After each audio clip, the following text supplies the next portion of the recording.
Ezt nézzétek, micsoda kincset hozott el a tegnapi budajki jógaórára az egyik kedves vendég, megmutatni a családi archívumból. Jógatorna, 52 hétre szóló munkatervelés 78 ábrával.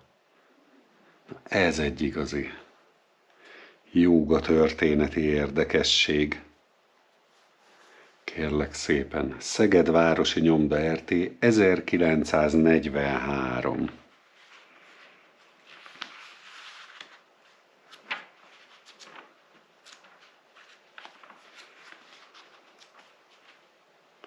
Lótuszülés, padmászana,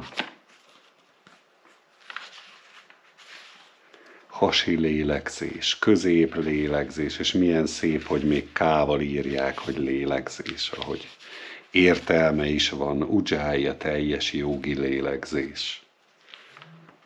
Ez nem semmi, Udiána banda, és csoda ábrákkal.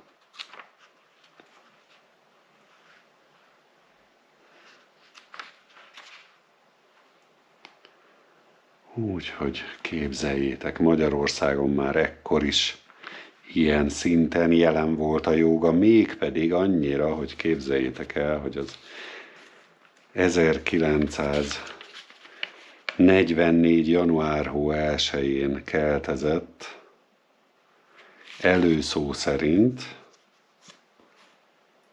Pár évvel ezelőtt Magyarországon alig volt egy-két ember, aki ismerte a jógát. Ma pedig nemigen lehet olyannal találkozni, aki ne hallott volna valamit erről. Ez nem semmi, 1944. Budapest. Úgyhogy ezúton is nagyon szépen köszönöm, hogy elhoztad megmutatni nekem, nekünk ezt a kincset, Ardha Szalabhászana, Dhanurászana.